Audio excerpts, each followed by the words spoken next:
Hey everybody, what's up? My name's Aiden Paladin, and I'm here today to take the piss out of everyone's favorite gamergator, MundaneMatt. First of all, I want to start this out by saying part of the impetus behind me making this video probably stems from a video the amazing content creator Tree of Logic did not too long ago about the hypocrisy of another YouTuber, MundaneMatt, regarding his opinions on a Black Lives Matter painting that had hung on Capitol Hill for a few months. I really suggest you check out Tree's video, which I will link below, but in brief, Matt grossly mischaracterized the painting and the reason for which it was removed. For example, he refers to the cops who are painted as wild pigs as rhinos, and hilariously ignores the figure of the criminal thug Mike Brown, who is hung on a damn cross. But that's a topic that Tree covered in excellent detail, and not at all why I'm here now. I'm here to talk about how biased this guy is in particular, and ultimately to address the issue of bias in the so-called skeptic commentator community. Oh, and Gregory, my friend, I am so sorry, but I'm gonna join the dog pile and drag you into this too. Now, like many people, I started following MundaneMatt when Gamergate was a thing because he was sort of pro-GG at the point in time when such a belief labeled you as a sexist virgin nerd who lives in your mom's basement trading good boy points for tendies. However, now Gamergate is a thing of the past that hopefully we can all look back on fondly as a time where trannies and pathetic fuckboys in the mainstream media try to pretend that everyone who plays video games is a misogynistic pig. Yes, after I play a video game, I force myself to go back to the kitchen and make sandwiches, because that's how self-loathing I am. So today, with Gamergate as a distant memory, only alive in the waking minds of the psychopathic, narcissistic attention whores Anita Sarkeesian and Brianna Wu, we've moved on. Anyway, content creators like MundaneMatt are, of course, left to find something else to talk about in order to maintain their views. Lots of YouTubers have done this. Sargon of Akkad is a prime example of someone who started out during Gamergate, but transformed his channel. And despite the current heated political climate, with every side raising questions about the validity of the mainstream media and this concept of fake news, what does MundaneMatt choose to do when addressing this issue? Is it A, question the ridiculous claims of the mainstream media, which they are tossing around on a daily basis, or B, blindly eat up whatever crap the legacy media is dumping all over the internet? If you chose B, you would be correct. So, first, a brief reminder, if you aren't aware. A few months ago, news and rumors about something called Pizzagate began circling the internet, originating probably initially on 4chan's politically incorrect board. I actually remember being in some of the threads, but quickly spreading wildly throughout the net and through public interest. Now, for those of you living under a rock,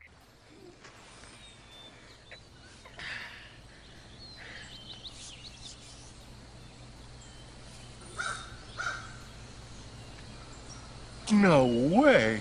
no offense, Pizzagate was a scandal originating from the leaked emails of Clinton campaign manager John Podesta, a man whose email password was password, and who responded to a phishing email from the Ukraine telling him to reset it on an external site. At least it's a consistent choice in campaign managers, Hilldog. On the surface, at first there seems to be nothing unusual about a few people in the campaign innocently emailing each other about pizza parties and eating pasta. Only 4chan autists could possibly have looked at these innocuous emails about harmless fun and pizza and have thought something was... Wait, what's this? What is a handkerchief with a map that looks pizza related? Wait, what's this about playing dominoes on cheese rather than pasta? Spirit cooking? What's that? What kind of statues are these? And these paintings? Oh god, what is going on with this guy's Instagram? What?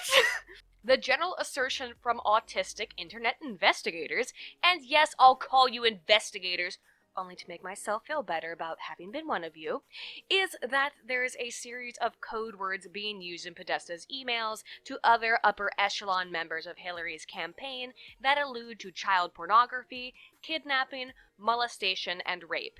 For example, cheese pizza is supposedly a common code term among certain pedophilic circles. Oh, and don't you dare fucking believe such things don't exist. I will link to a video of Sargon's below that goes all over it. I'm sorry if it seems like I'm fellating him coming out the gate, but he's made a lot of good videos, and this one in particular was nothing short of haunting and repugnant in just how common this shit is. Anyway, where was I? Oh yes, cheese pizza is supposedly pedo code for child porn, aka CP. CP, child porn, CP, cheese pizza. Get it? Also, there's something called handkerchief codes, which became popular among some homosexual subcultures decades ago to indicate what a dude was down for, based on the color of the handkerchief he was wearing. Handkerchiefs. Why not just have a pink sock hanging casually out of your back pocket to let everyone know what you're all about? Given the weird way so many of these emails are phrased alone should make even the staunchest Hillary supporter go, hey, wait a minute. Or at least ponder what the hell is being said. But if you don't think there's anything weird going on, who am I to argue with you? After all, at the end of the day, the evidence is relegated really only to these emails being sent between members of Hillary's campaign, and while they may be real emails, the bizarre phrasing is ultimately proof of nothing. Personally, I'm not convinced of it because there is no hard evidence. That doesn't mean I don't find it interesting, if nothing else, to investigate. What I'm saying is, whether or not you think there's anything behind Pizzagate is irrelevant. What we have are a bunch of emails that, depending on your view, have some strange sounding language, using some terms that have been linked to fringe homosexual subcultures and child pornography, both of which are things that we know from a basic historical and societal research basis. I think I've provided some examples, but I'll provide a link below with more information. Alright, we cool? We cool. Wait, hold the phone. In comes Matt, crying that Pizzagate is in the realm of the psychotic. Pizzagate, for all intents and purposes, is completely bullshit. All right, Snopes has even fucking broken it down. You can love Snopes or hate Snopes, but their explanation of shit is fucking pretty great.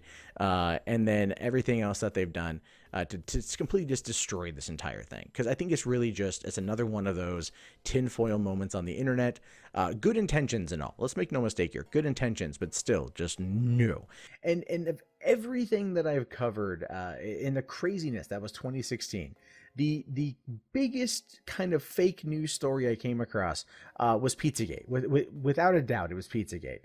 Everything surrounding it has been completely mired in bullshit, and it's just like there's no evidence to support any of it has ever been a fucking thing.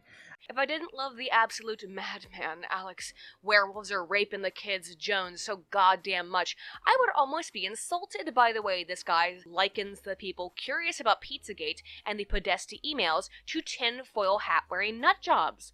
Now, I have always looked at Pizzagate as a what-if because I am a skeptic inherently. However, I feel I need to say this. The very first thing that every scientist is taught to do when going into an area of investigation is recognize your biases. So, yeah, I'm on the right, and I recognize my biases. I despised Hillary Clinton. I think she's a corrupt warmonger and a despicable person. On the contrary, I love Donald Trump, despite his many, many flaws. Now, being biased does not make me an ideologue. There's a difference. Everyone, every single one of us, is biased from a lifetime of unique experiences that no other human on the planet has experienced in that order, and the culmination of those experiences manifests in personal biases. Ideologues and partisans are people who allow these biases to frame a worldview that they are incapable of seeing beyond, and who will dogmatically defend their worldview even when presented with an inexhaustible catalog of data and information that discredits it. Accepting you are biased inherently means you are not an ideologue, because ideologues think their views are flawless and inherently unbiased. Isn't that odd? I accept and understand my biases. I'm not an ideologue. And when someone says to me that they're unbiased, that is a big red flag that they are closer to an ideologue than a skeptic. And Matt, if you ever watch this, please get this through your thick skull avatar. You are extremely biased. Guess what? That's not necessarily a bad thing, though. Everyone has biases, and claiming you don't makes you look not only like a dummy, but also an egomaniac. Fuck, where was I? Oh, right, Pizzagate. So Matt was more than happy to dismiss Pizzagate as a conspiracy theory and mock anyone even looking into it from an investigative point of view. This girl, and go about his merry way, ignoring how many people downvoted his video. And speaking of that, how does Matt, at this point 2 years out of Gamergate, still have over 100,000 subscribers when he does stuff like this? I mean, I enjoyed listening to his brief coverage of news stories, but his political views are cancer, man. So why have so many people stuck around to have this dude tell them about current affairs? And yes, I'll admit it, I'm a little salty, because this disgusting display of hypocrisy is why after years, I finally unsubbed to you, Matt. Anyway, the point is, Matt claims Pizzagate is a horrific, stupid conspiracy theory that only morons care about. Are you keeping score at home, friends? Good, because here's where it gets real fucking neato. So, 2 weeks after the inauguration of the glorious God Emperor, the critical, biting, and ruthless... I wonder where Ruth is. Investigative journalists at the acclaimed news outlet BuzzFeed, known for their scathing academic and journalistic coverage of such topics as "Tell us your Chipotle order and we'll guess your GPA," released an unsubstantiated report that claimed, among other things, that Donald J. Trump hired Russian prostitutes to urinate on a bed he knew the Obamas had slept on. In the dossier, Trump is also reported to have gone into a bathroom just to shout, "I hate black people!"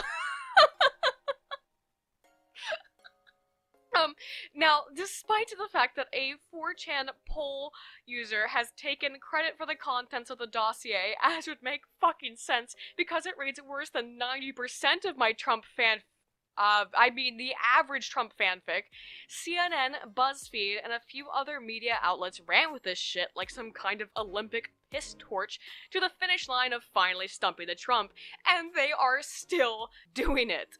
Of course, since Trump's delicious denial of CNN at his first press conference since becoming president-elect, where he shut CNN down so hard he made them look like a shitty Dell computer, the majority of the mainstream media denounced the dossier as fake news. But a particular brand of fuckboy refused to believe that the man who doesn't drink, smoke, do drugs, and is an admitted germaphobe might just enjoy having Russian whores piss all over his bed. Now, Matt admitted he finds faults in the dossier, which even the incredibly sharp journalists at This Chocolate versus Cheese Quiz Will Reveal What Your Next Boyfriend Is Like, BuzzFeed admitted was unverifiable, contained numerous factual, grammatical, and spelling errors, fanfiction piece of shit. He more or less asserts that while the dossier itself may have been bullshit, that doesn't mean that it might have been real. Is this story real? I don't know. It's all unverified, all unproven. We literally have no idea. But you can see them trying to run damage control to like the nth degree, right? So by them trying to push as hard as they are to make you know that this is fake news, to me, speaks louder than the actual fucking report. It's that, to me, it says that these people literally are trying to stop any negative thing from happening to Trump in the next 10 days. That they are pushing this so far that it's going to go to the other side of the spectrum, which is where it's going to become, well, they're trying to defend it so much, and no one's outright denied it. People have dismissed it, but no one's denied it. Even Trump himself didn't even fucking deny it. He just said it's fake news, it's a political witch hunt. That's not a denial. That's a dismissal, right? I mean, everyone has come out and they've just dismissed it, but no one has said anything. And they're waiting, of course, for the FBI to finish up their investigation into this. What kind of Orwellian nightmare thinking is that? Yeah, it was a lie, but it might have been real.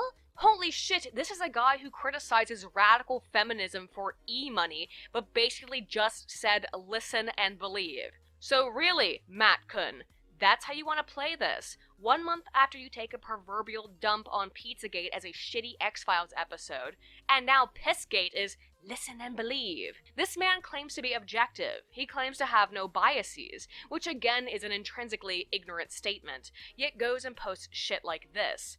Moreover, this is a guy who does not respond to comments at all. Ever. I had been in the process of making my channel for a while, but what boiled my bottom enough for me to pull the proverbial trigger into my fucking brain, it was this type of blatant hypocrisy involving a guy who's supposedly part of the skeptic community. And I know this is not my first video, even though it was actually supposed to be, but I'm finally getting around to it. Matt, get over it. You are a leftist who is willing to believe in the possibility of a story with zero hard evidence behind it, while calling people investigating real emails crazy conspiracy theorists. If you cannot recognize how biased that is, then you're pretty much beyond help. Stop it. Get some help. Again, we all have biases, and that's fine. That's normal. For example, I'm biased to think that you're a lefty cuck, and that's okay. Just admit you suck the donkey dick, and we'll move on. I mean, you live in Seattle for fuck's sake. I don't blame you. But just stop pretending to be objective on everything. I love Trump. I have biases too, girlfriend. Let's not beat around the bush. Unless it's George Bush Jr.'s, if you want to join me in putting that son of a bitch in jail for being a criminally terrible president, trumped only by Obama. This irritates me so much on YouTube because there are so many people pretending to be apolitical.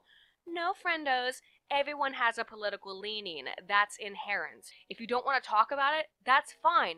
But don't play coy and act like a dirty little French tramp and pretend you have no biases. And this is where I have to bring up Greg, Armored Skeptic. He claims his character is apolitical and has no biases, as well as essentially naming himself president of the skeptic community, and sort of calling every dude with a cartoon avatar a skeptic clone. Uh-oh, I have a cartoon avatar. I have the word paladin in my name.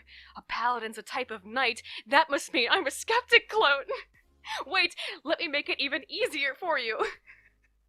Look, I love Greg, I do. His content is great, and even though we don't agree on everything politically, not everything, I wanted to bring up the idea that his character can be unbiased even when he admits that he as a person is. Honestly, I just don't think that's possible. After all, you are writing things for your character and what your character says and does. As such, your biases will inevitably seep into that. I do want to say, though, that I really respect him for having the cojones to at least admit he has personal biases as Greg the human, if not for the Armored Skeptic, regardless of any faults he may have. And while, again, at least on the topic of news and politics, I find the notion of an apolitical, unbiased character to be suspect, I think that should be the standard of the YouTube commentary community. That's why I love creators like Naked Ape so much. That guy is clearly a pole tier shit poster and is unashamed of it. If you want to call me a clone of anyone, I'm probably a clone of him, with a slightly more social science oriented focus. Wait, since Armored Skeptic called Naked Ape a skeptic clone, that makes me a double skeptic clone!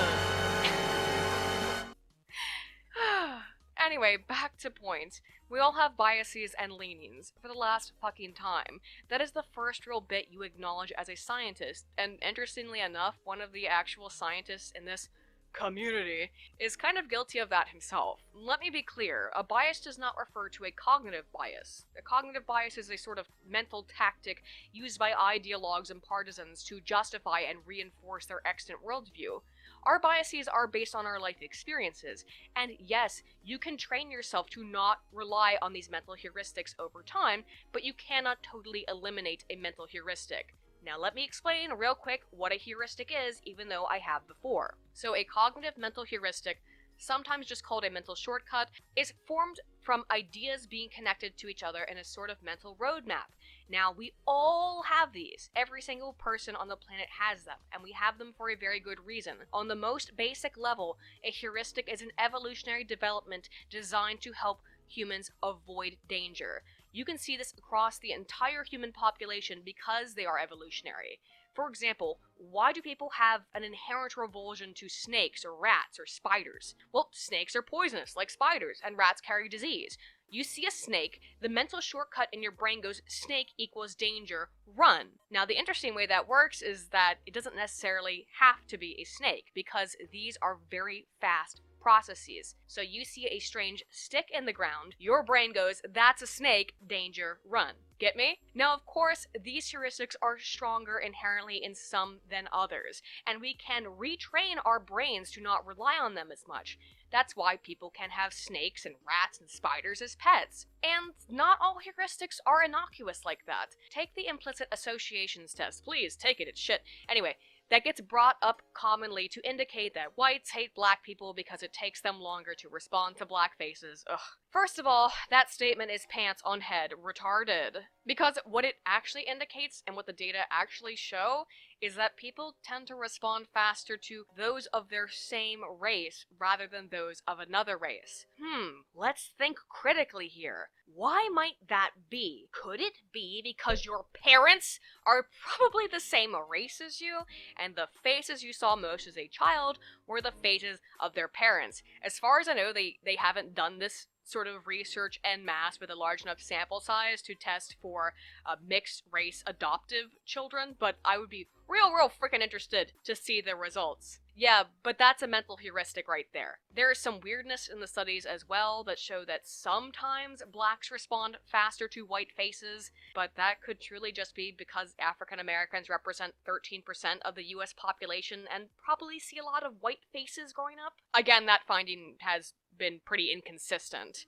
Anyway, that's not to say that these biases and heuristics can't be negative. No shit. People absolutely can form racist heuristics. Look at the video that guy T put up a while ago now about growing up in a mostly black community and having everyone around him saying whites are all out to keep him down. Now, as far as I can tell, T is a freaking awesome guy and has obviously come to wear down these heuristics, but you can easily see how reinforcement through repetition causes these cognitive pathways to become more cogent. That is, the more certain associations are activated, the more worn they become. Just like how being around your parents makes your association with people of your own race process faster than those of other races. Other beliefs and biases can form through this same repetition. Now, it's difficult, but just as these cognitive pathways can be worn down like a dirt path until it becomes, as the test implies, implicit by, and get this friends, recognizing, for example, a negative heuristic, like a racist one, you can actually cause these pathways over time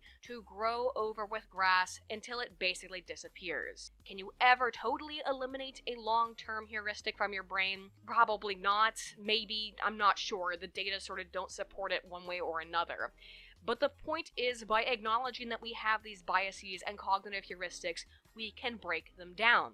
There's studies that have done that very thing in terms of training police officers to be more empathetic towards black and Hispanic civilians because, sorry to break it to you, but percentage-wise, black people commit more crime in the United States, and when the majority of the people you arrest are black, that mental heuristic that blacks equals criminals forms and needs to be worn away. So, this is going on too long, but the point I have to say is you need to say, I have biases. And if you want to think about yourself as a skeptic or a scientist, you need to see how this works in the context of the scientific method. So let's say I'm a scientist. I want to study thing. How do I study thing? Well, first I make an observation about thing. Okay, I see thing exists, now I want to study it. Second, I recognize that I have an entire lifetime of experiences and beliefs and cognitive heuristics that might affect how I view thing. Okay, I know I said it was the first piece of being a scientist, but you have to make the observation that thing even exists before you could go into making a study of it, right? Make sense? Observation and recognition of biases are the beginning steps. Once you posit and accept both of those bits, then you can begin to look at the quantitative data critically by being aware of your own biases and how those could affect your interpretation. That is exactly why any reputable scientific journal has blind peer review. Because again, those pesky little biases still have the possibility to affect your interpretation. So you need someone else to double check your shit without even knowing who you are. The problem I see with so many people is they fail to accept their own biases before they go into a topic. For the last time, we're all biased, and that's okay.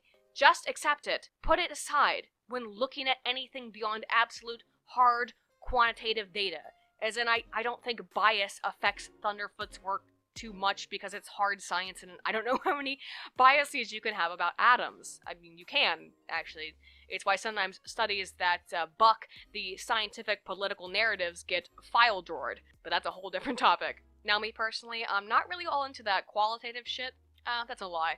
Yeah, a little bit. But no critical cultural work for me, waiter. So, when talking about qualitative topics like Pissgate and Pizzagate, with little to no hard evidence, although as I've explicated, one clearly has more than the other since the emails that were leaked are real, that type of speculation is exactly why accepting and acknowledging one's biases is so important. If you claim to be an unbiased person like Matt, then you will inevitably fall into the pit of biased observation and automatic confirmation. If you're always aware of your own biases, it's a bit harder to think you constantly have the moral high ground on an issue when it fits your cognitive, moral, and political narrative.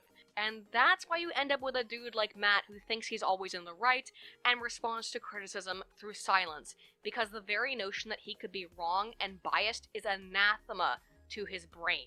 So, the point of this video is not so much to just take a big old dump on Matt, although I did sure get my salt out, but rather to make a point that I think needs to be rung clear and loud across whatever this YouTube skeptic community is. And that is to state your biases, state your political leanings, state who you are, because as a commentator, you have the capacity to affect the minds of others. And being that now the public has around a 32% approval rating of the mainstream media, and that's going down quickly, and of that only 14% among Republicans, the lowest in history, it is you, YouTube commentator, that they are coming to for their information. Because of that incredible shift in the cultural gestalt, I implore everyone involved in this community thing to not fall into the same traps that have systematically cannibalized the mainstream media. I respect people like Sargon for straight up putting his political standpoint as a classical liberal out there as much as I do someone like Naked Ape for being a pole-tier shitposter, just as much as I do Crowton T, a guy who I watch despite disagreeing with him on basically everything. All of those positions are fine and should be heard. Just be honest with yourself, and don't pretend to hold no biases when such a thing is not only impossible, it's so absurd that Science 101 would tell you to abandon such a belief. Thanks for watching this rant where I talk shit about the biggest people in the community I'm trying to enter as a tiny new little channel. I'm Aiden Paladin. I hate labels, but if you have to give me one because I'm making this video about being transparent, today I will go with anarcho-libertarian nationalist. Please tell me why that's a retarded political stance. I really anticipate hearing. Anyway, that's why I think labels are shit. So we good? We good. Alright. All ton of volt.